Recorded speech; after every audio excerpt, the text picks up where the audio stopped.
So that's it. Eurogamer Expo 2009. 2 days in Leeds, 2 days in London. It's been emotional. Here's what you missed. Hello Leeds and welcome to Eurogamer Expo 2009. Last year we held our first ever Eurogamer Expo in London. Thousands of you came along to get hands-on with the biggest upcoming games and our staff. For 2009, we wanted it to be bigger, better, and give even more of you a chance to check out the most exciting games in the world and meet some of the biggest developers in the business. At both the Royal Armouries in Leeds and in Old Billingsgate, London, finishing touches are applied right up to the very last moment. Outside, meanwhile, gamers from both ends of the country begin queuing hours early. You're number one in the queue, are you? Yes, I am. What time did you get here this morning? I got here about 8:30. Do you expect to be first in the queue? Not really, no. I thought some people would be here a lot earlier. And what games are you most looking forward to? I'm looking forward to Dragon Age Origins, Alien vs Predator, and Left 4 Dead 2. But with 11 AM approaching, what started as a steady trickle quickly turns into a massive Eurogamers flood. And to keep the queuers' hearts warm in the bitter morning chill, Eurogamer has a secret weapon, Sideshow Bertie. Excuse me everybody! Hello, I'm Rob from Eurogamer. We'd like to do something very special for Eurogamer TV today. See if you're louder than Leeds. We'd like everyone to shout which game they've come to see as loud as they can. 1, 2, 3.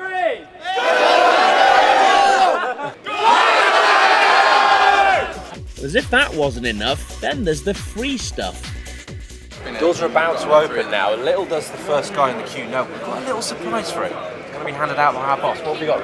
It's a PSP Go, and the first guy got up at 3 in the morning apparently to be here, so I told him earlier he might get a t-shirt, so he looked really disappointed, so now hopefully he'll be marginally more excited by a free PSP. Wow! No turning back now. And like Henry V on the eve of the Battle of Agincourt, the troops are rallied each morning by the ruler of Eurogamer himself, King Rupert I. Our role is really to make sure everyone has a good time, and also to make sure nothing gets stolen. Best let you all in then, eh? The shows in both cities are, of course, bursting with the biggest upcoming games on all systems. But it's not just about gaming blockbusters.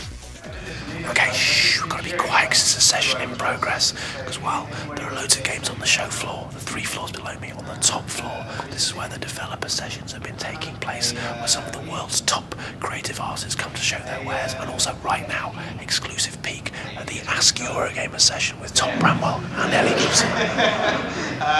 Yes. AC.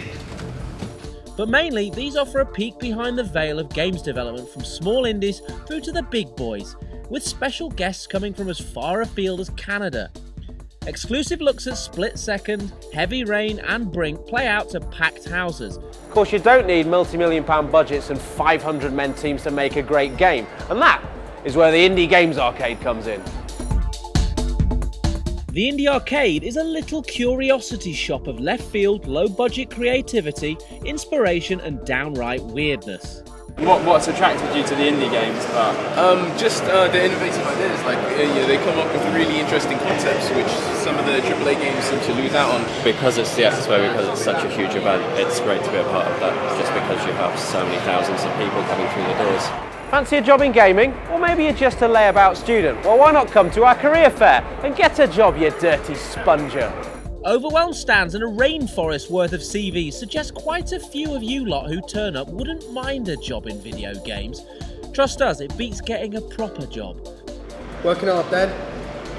Yeah! And advice comes in many forms, with BAFTA career surgeries, top developers on the hunt for fresh talent, and universities giving even more reasons why spending 3 years on the piss is a good idea. We have a solid stack of resumes and we met a lot of talented people. But we've managed to find quite a lot of talent coming through this career fair. We get to meet people who, you know, tomorrow's employees, if you know what I mean. And over here in the 18 area is where we have the live sex show, the water sports and the cocaine ready chiselled out on the cisterns. Is that right?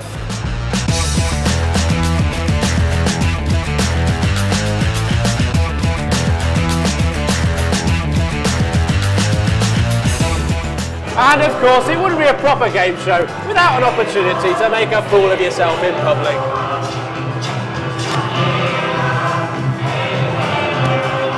And that, obviously, means us as well.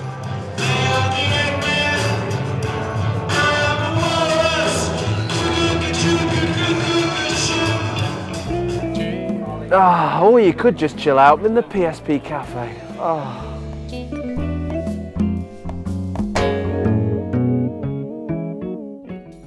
The games industry, particularly from a media perspective, can seem very London-centric at times.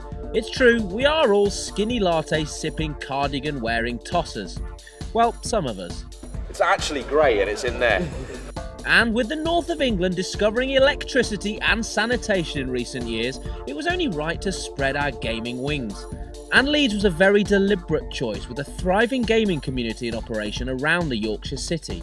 So tell us about gaming. There's quite a big gaming community in this part of the world. Oh, absolutely. I mean, Yorkshire's got like 3 of the top 100 games developers right here in the region, so it's fantastic. We've got Team 17, who obviously make all the Worms and Alien Breed Evolution, Rockstar Leeds, who make the Grand Theft Auto games on DS and PSP and iPhone, and Sumo Digital, who make a lot of the great Sega games now. You know, there's companies in Sheffield, in York. You've got Charles Cecil and Revolution in York.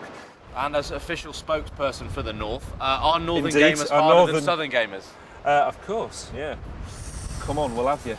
And as well as Eurogamers, the Leeds Expo pulls in some of those as seen on TV types.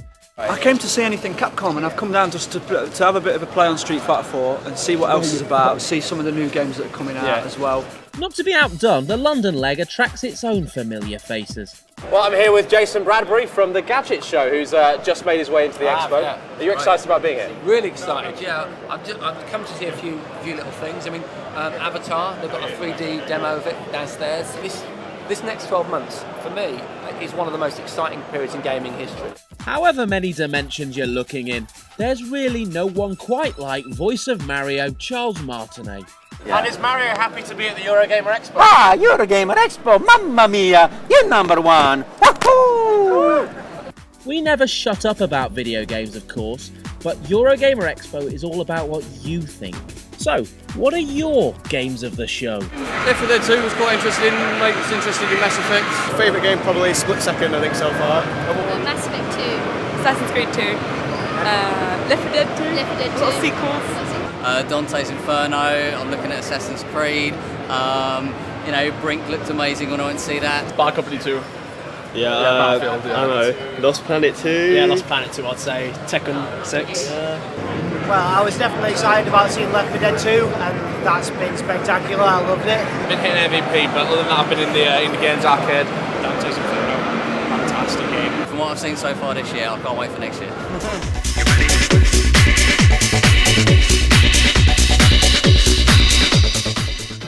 Well, that's it. It's nearly all over. We're all bloody knackered and going a little bit crazy. This is a present from Mel behind the desk, who's found an innovative use for our news wristbands. Just going to see the Eurogamer crew before everybody collapses. MMO editor Ollie Welsh. It's almost all over. How are you doing? I'm alright. I'm just uploading a last batch of screenshots. It's got some amazing stupid faces from Ellie on it, which is obviously essential. Probably the most important thing we've put on the internet out of the EG Expo 2009. Well, from my vantage point in the editorial cave here, it's been a massive success.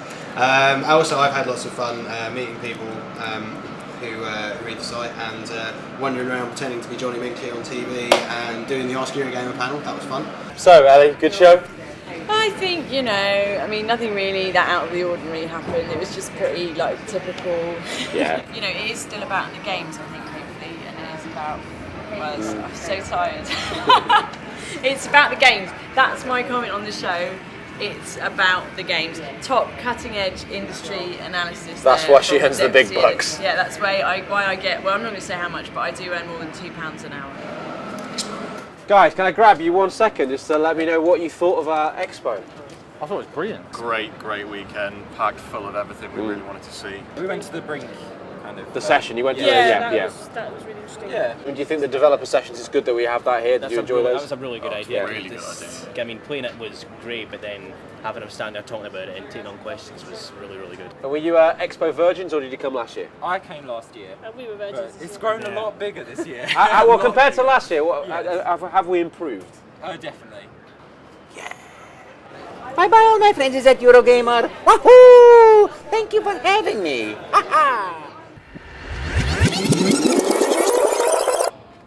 See you next year.